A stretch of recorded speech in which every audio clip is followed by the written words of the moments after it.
Hello everyone, this is Defense Politics Asia and welcome back to DPA News, and we're going to be covering some of these European news, especially it ties up mostly rather closely to the situation with the Ukraine war.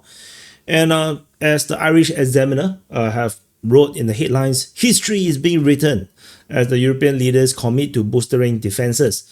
So this comes after US President Donald Trump repeated warning that he will cut them, if they will cut them adrift to face the threat of Russia alone. Yeah, this is the way how they want to phrase it anyway. So the European unions have wanted to to spend more money on security, and this they phrase it to say that because Donald Trump threatens to cut them if they do not spend. What they didn't add is if Europe did not spend more money to live up to their commitments to NATO. So which is a conundrum, or rather contradiction, or oxymoron, because Trump say spend more money or we'll cut you off. Then the Europeans, okay, we shall spend more money, and because you want to cut us off. Isn't it the same thing? I do not know. So basically it's the same thing, and then they make a defeat, a humiliation by Donald Trump into a victory. They say that history is now being written, and so with the 27 EU leaders, somehow is EU now, not NATO, is determined to ensure European security, and then they want to act with scale, speed, and resolve. And I can tell you, in 2 years' time, check back. I got a feeling that they are not going to have the scale, the speed, nor the resolve, because they never had the scale, speed, and resolve for the past 3 years. So just saying. So the pledge underscore a sea of change because Donald Trump undermined 80 years of cooperation based on the understanding that US will protect the European nations following Second World War, which makes zero sense. Since when the US say they will protect European nations? They have an alliance with European countries and not the whole of Europe, only half of Europe, particularly Germany, France, UK, and Spain, Italy, and Portugal maybe, and some other smaller tiny countries that it doesn't matter. So, and all of those countries have massive militaries. If you look back to the Cold War era, you look at the German military, you look at the French military, you look at the British military, they are all huge. They have a lot of tanks, hundreds of tanks.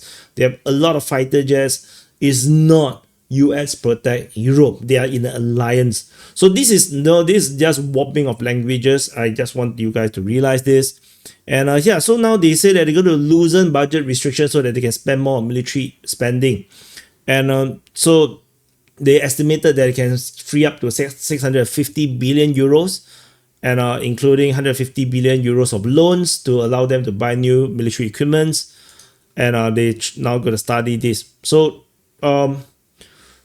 Hungary, Viktor Orban, Prime Minister of Hungary, refused to endorse part of the statement that is talking up Ukraine. So otherwise, the rest of the 26 have somewhat agreed after some changing of the languages. And yeah, so that's the main thing. The rest of the things is just not very meaningful stuff. So as for those that are not familiar, we're going to do scoring. We're going to score. So this news is a great news for Europe, and so Europe get 1.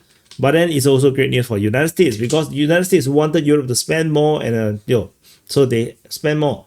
And to Ukraine, this is a win as well, because Ukraine believe that this money will eventually flow to them, or the equipment will eventually flow to Ukraine, or at least a stronger Europe will help to deter against Russia. Not like Russia give a damn about the rest of Europe, but yeah, that's what it is.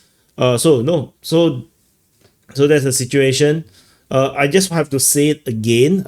In many of my videos, I already said it, that the Europeans are literally following the orders of United States. Donald Trump says spend more money, and they spend more money. That's all. That's the bottom line. Everything else is just branding and grandstanding. They are just gaslighting into making you think that they have no stronger backbones, and they are like, no, we are now free from United States. We're going to do our own shit, and basically that's exactly what Trump told them to do. Do your own shit. No, don't always depend on the Americans. You are in an alliance. You're not a vassal state of the United States. That's what Donald Trump is telling them. And they're now like, flexing their muscle that yes, we are not the vassal state of the United States, but literally repeating what Donald Trump said, which is a joke. I'm in Singapore. I'm half a world away. I'm telling you, you guys are a joke. No, yeah, I'm just telling you guys. So, and they agree up to $150 billion of defense packages for Ukraine, but Hungary blocks it. So this is an agreed conclusion on defense, but but then Viktor Orban do not want to back this common statement. So the 26 remaining countries continue to issue the statement for the support of Ukraine. So the plan is to issue $150 billion billion euros of fresh loans to boost defense spending, but then this is actually for Europeans. But what Viktor Orban don't like is the statement that links this with Ukraine. I think they don't want this to be linked with Ukraine, and also don't want EU to be spending money on Ukraine. So the 26 country continues to show intent, and they want to continue to send money to Ukraine. And so Hungary cannot agree to the statement that all the EU leaders so-called firmly supported, and so there is no negotiation on Ukraine without Ukraine, and any peace deal must respect Ukraine's independence, sovereignty, and territorial integrity. And this is not agreed upon by Hungary because Hungary clearly understands that territorial integrity is nearly impossible. Is basically, literally, physically, objectively, even subjectively impossible. There's just no way that Ukraine is going to get back its territorial integrity. They're not getting back any of the land that the Russians are conquering, have already conquered, and the Russians are going to conquer more. So the more they drag it out, the smaller Ukraine is going to be, and there's no way they're going to kick Russia out without declaring outright war with the Russians, which the Europeans will not dare to do. So this is important to note. So FICO, they put an adjective in front of them. This is to brainwash you. I just want to say, in case you do not know how brainwashing works, this is how brainwashing works. They literally put an adjective in front. Pro-Russian Robert Fico. Just like some of these NAFO guys or these pro-Ukrainian guys, they like to say DPA is pro-Russia. They will say no pro-Russian DPA or no this pro-Russian channel or whatnot. The reality is that I'm not pro-Russian. I never even go to Russia before. I don't give a damn about Russia before the war, and it's only because of this war I was reporting more on that. And Russia is winning, so there's just the report seems very pro-Russian. So the solution is to ask Ukraine to fight better. And you Europeans throw more money at Ukraine. It's not my war, I don't give a damn. So let's go ahead, man. And basically, but I just want to say this is how they alters the way how you read the article to make you think otherwise. Like for example, I would say pro-idiotic EU leaders. Then the pro-stupid EU leaders firmly supported. Now, then you would think like, oh, the EU leaders are stupid, something like this. And loss-loving Ukraine's independence. Then you think that Ukraine love to lose.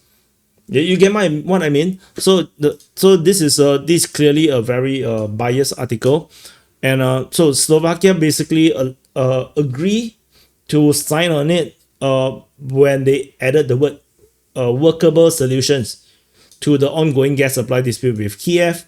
So basically that's what it takes. That's why there's 26 countries signing it. But ultimately it doesn't even matter what was signed. All it matters now on all this nonsense is just PR. They want to say 26 European countries agreed to support Ukraine. That's all they want to care about. Nobody will read the actual statement, what was said. This is again another propaganda, another way of brainwashing people. So and then because Hungary don't want to sign it, so now they can now demonize Hungary. So I just want to let you know this is how it works. The reality is nobody going to read the actual statement, and the reality is that actual statement will not be followed, because statement is statements, actual actions are actual actions. It's two different things. So 150 billion loans, already said. There's a national escape clause or to fiscal rules, so they can escape certain rules, in the EU, and then there's some funding for spending, and the European Investment Bank will do more things, which I'll talk a bit in the next article. So the Hungary, Hungary was kicked out in the week, so isolated but not division. So they are still going to be discussed according to Macron and the Meloni, Italian Prime Minister, say that they welcome. They will only agree with the statement saying that welcomes all effort towards a comprehensive and just lasting peace. So, but she said that they will not send Italian troops to Ukraine. So that's the main thing about this. It's pretty much more or less the same thing. The same points. So I'm not going to add more points to this.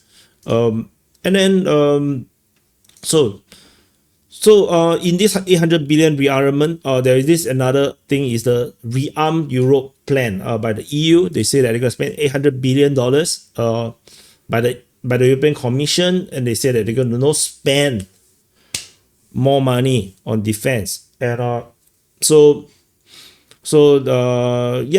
basically there's a commitment to spend more money, and the EU is going to lead the way about this. And people are very excited about able to spend more money, including loans, loser EU schemes, and basically more or less the same thing that was mentioned just now.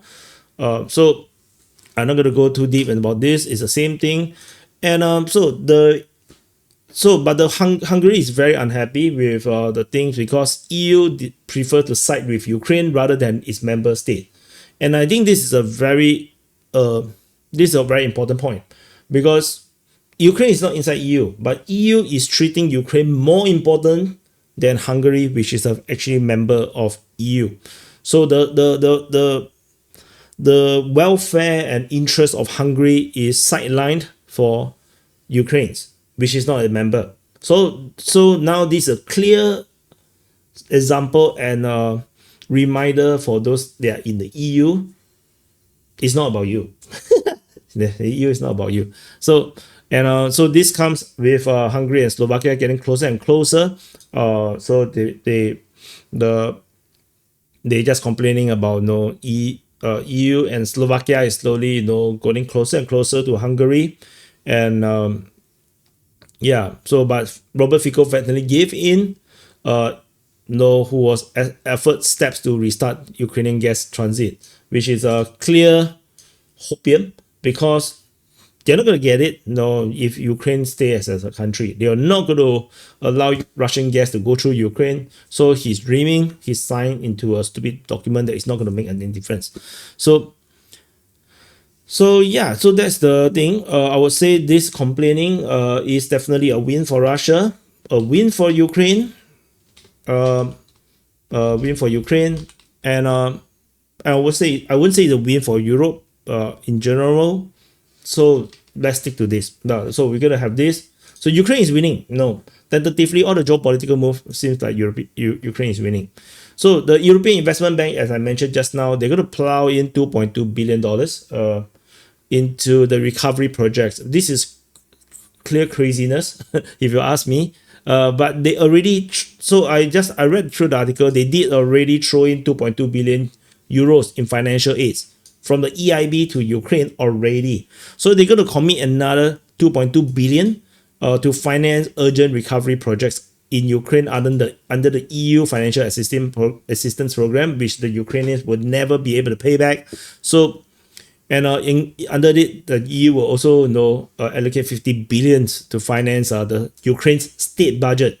So EU is literally keeping Ukraine alive. They are basically financing the entire Ukraine state budget, and to stimulate investment from 24 to 27 instead of stimulating investment into EU. So you can see where the priority lies. Is quite scary to be a European right now, I would say. Let me know in the comments if you think it's scary. And happy birthday to those that are having birthday today. Happy birthday to you. Wish you have a great year ahead. And this is the running gig now. The latest gig. I think it's cool. because everybody have every day have someone having birthday because we have so many viewers, right? So for sure someone is having a birthday. So I think this is a nice thing to do. So yeah, the total cost of reconstruction is now expected to be $524 billion. Honestly, this is bullshit. I don't think it's gonna cost that much. Like the I feel like Ukraine is not that expensive. Like the cost, the PPP, and the cost of living, it's just way lower. Things is not supposed to cost that much. So they are just maxing out the numbers to make it look like the Russians have damaged Ukraine by so much. But honestly, it's not going to cost that much. It's just scam. Yeah. So direct damage have reached $176 billion, including housing, 2.5 million dwellings and transport and whatnot, which 2.5 million dwellings, they are all not inside Ukraine. Most of it, they are all not part of Russia. So yeah, I think there's just a lot of posturing to make you think that it's Kiev post, so what do I expect? So yeah, good win again for the Ukrainians. And and it's not a win for Europe. Don't expect me to add a number on Europe. It's a Ukraine win, purely Ukraine. I would say that this is also a win for Russia and United States. So the reason being, the Americans is on a century long or 2 century long, mainly I think it's a century long, long term endeavor. It's maybe 1.5 century, 150 years of endeavor to destroy Europe, to weaken Europe, to make them into really non-competitor. So the more Europeans waste their money in Ukraine, the better for the Americans.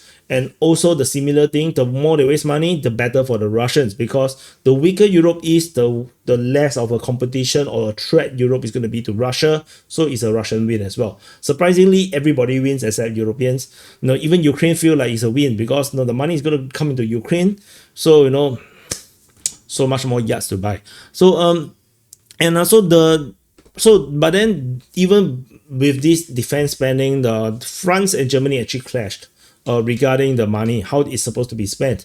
So the main clash of this thing is really regarding whether they can spend the money on non-EU countries. Can non-EU countries be part of this? It's easy to forget that many of these European countries is actually not part of the EU. United Kingdom is not part of the EU. And I think also there's quite a number like Norway, Switzerland, and Turkey is also not part of the EU. They are arguably they're actually part of NATO. So this is the EU thing. This is an EU project. This is not a NATO thing. So it's a very, very funny thing because the Europeans is struggling so hard to find a win for themselves against the rising power of Trump. Actually it's not a rising power of America, because Americans have always been so powerful, but it's like the flexing of the muscle of the Americans. The Europeans now trying to not look like a wimp, and that's what they are trying to do. They're trying to make it like an EU thing, despite that all this money is going to be counted as under the NATO. So so they're gonna be like satisfying Trump while trying to make themselves look good. So it will be funny though. It will be funny if Donald Trump say that, the money if you commit under the EU will not be counted as under NATO. It would be funny if they if Donald Trump say that. It's like, you form an EU army, that's not NATO commitment. EU army is a EU thing. We want a NATO commitment. Everybody will vomit blood. So that's but for now, that's not a concern. I think for Donald Trump, he's very happy. I think for now, very happy that they're going to spend more money. But they just push back. Macron insisted that the money should be spent within EU rather than relying on outside suppliers. It should not be non-European. So while the Germans, Olaf Scholz, who is now a walking dead, he's no longer in power, generally speaking, because the election has been lost. So he's talking rubbish. Nobody gives a damn about what he say. So that is what it is. So that is the main thing. I think the rest of the shit is not important. I would say this is I I think it's still a win. I would say I would give this a win to the Europeans because they're going to spend more money on themselves. It will increase their GDP. But generally, no. I think and it's a win for the United States, by the way, yeah, because they're going to spend more money, right? But I think this it's just quite sad. Like, why are they making themselves so have to look like this? I never mind, forget it. Yeah, because nothing matters more than PR nowadays, right? In Europe, that's the European thing around. European values, be strong in their PR. So however, there are European countries that is actually doing real shit, real thing. The Polish government, the Poland has now confirmed that they're going to do mandatory military training for all adult men. So because they say that they need 500,000 strong army, and I feel like this is a correct thing to do for Poland, because if you're facing down a very powerful country like Russia, and the Russians have 1.5 million soldiers, then I think as a frontline country, Poland would need 500,000 strong army. Of course, how you're going to sustain a 500,000 strong army is beyond what I can understand, because I think it's going to be very expensive. But if they have a strong reserve, which leads up to 500,000 soldiers, I think that would also help. At least have basic military training. That is actually important for no deterrence purposes. And so they're going to have a large scale military training for every adult male. So to create a reserve force as adequate for possible threat. So 500 million soldiers would include reservists. So the military is made up of 200,000 soldiers, and they are growing to 220 with the aim to go into 300,000. So if they're going to train every single male and they're only going to make an army of 500,000, I think that the mathematics doesn't seem to make sense. I think if they train every single male, I think they're going to have a much bigger army. In terms of reserve, they're talking about 2-3 million at least. I guess I'm not sure what's the population of Poland. I didn't go and search before this, but yeah, I think this is a good thing. Whatever it is a good situation for Poland. 38 million people, so they should easily get at least fighting age 2-3 million people in a peacetime situation. Yeah, I think it's possible. Get them all trained up. That's good. I think this is the right thing to do. This is exactly literally the thing that the countries do during the Cold War. So it's nothing special. And then in case you guys are getting frightened or whatnot, this is nothing special. This is actually, if you look at Asia, it's pretty normal for armies to be ridiculous in size. And that keeps the peace between the countries. In Asia, you can see that countries don't fight each other because our armies are all very big. Nobody dares to go to war. And I think in Europe, they have neglected the military so much because they have been dependent on the Americans for security. And yeah, I think it's a good thing to do. So it's good for Europe. You good for Europe, and then it's good for United States. So yeah, United States literally like Donald Trump really praised Poland to the heavens over this. And Portugal, for some Ukraine war news, Portugal has handed 3 tanks, 3 Leopard 2 tanks, and 60 M113s to Ukraine. And now ready to deploy troops. I forgot to read this article. What is this about? So they're gonna give 3 tanks and 60 APCs. Okay, that will last 1 month. Yeah, I'm not joking. It's really they're going to last 1 month in the front line at most. So what else do they have? They don't have a lot. You see, they only have 34 tanks and 238 M113. So they basically are gutting themselves quite a bit, to give the Ukrainians anything, I would say. So they are not going to give the F-16 because they don't have a lot of planes. Where's the plane? Where's the troops? Where's the troops? I thought they say they're going to send troops. Oh, they're going to send troops as stabilizing mission. Ready to send troops. Yeah, that's basically, after the peace deal is already done. So this is just nonsensical.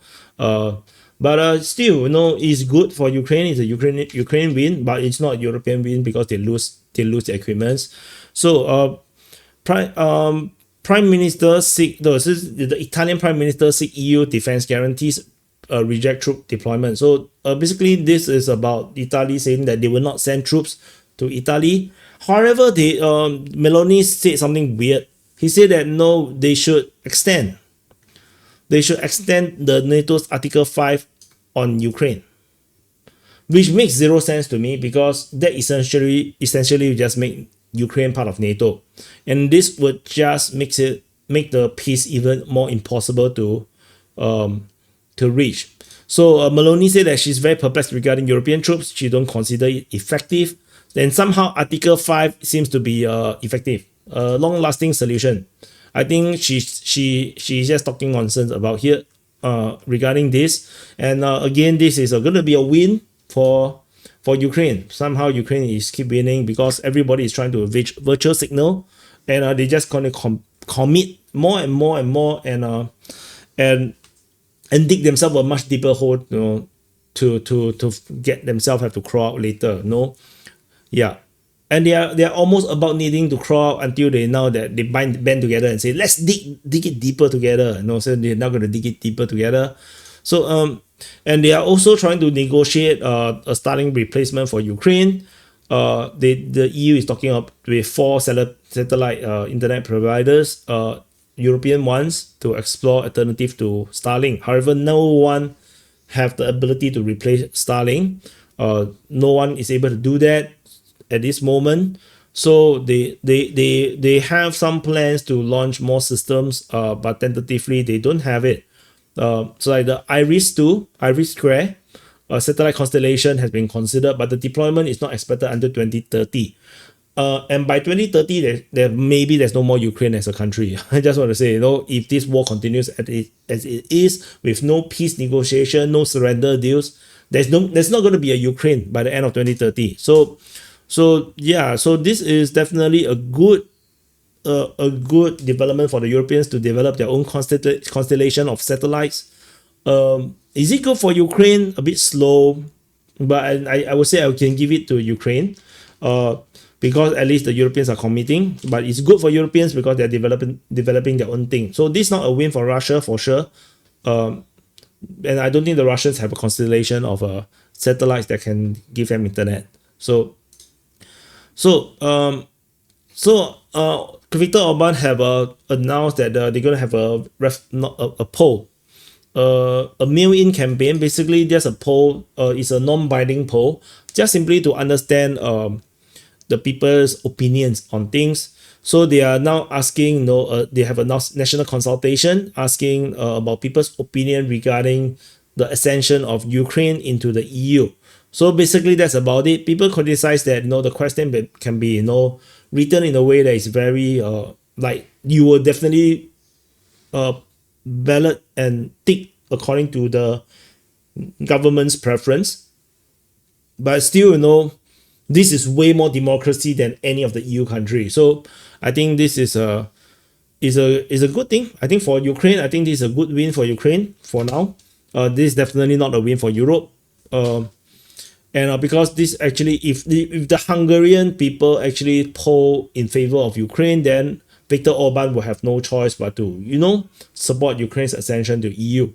So that's what it is. And on Hungary again, Hungary is going to have an economic cooperation package with the United States. So they're gonna have this special package. I'm not sure what is this about yet. But this essentially will help Hungary escape the sanctions, or not sanctions, the tariffing on EU. So the trade war between EU and United States, this package is to allow Hungary to escape the negative effect of this trade war. So that's about it. So the president of the European Council declared that Hungary is isolated. They say that they respect Hungary's position, but it's 1 out of 27, and 26 is more than 1, of course. But of course, that's also not how the EU is supposed to work, right? Every country have a veto.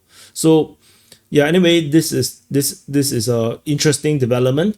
I would say let's see what it was agreed upon, because I'm not sure if Donald Trump is going to break his own principles to give Hungary some advantage over United States. So, but it's definitely a plus point for United States, because this is just another country going to rebel against the EU, which is to the advantage of United States. This is a non-Ukraine war related news. The Greek government have just survived a non-confident vote. This non-confident motion brought against the government by the opposition regarding there's a railway disaster in 2023.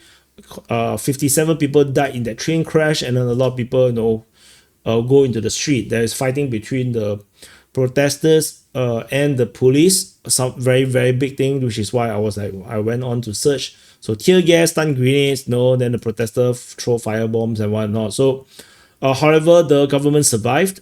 So that's all. But it's just important to know that there is a massive protest in multiple cities in Greece, and the government basically survived a no confident vote. So that is a no win for anything. It's unrelated to Russia, Ukraine, or United States, whatnot. No one wins here.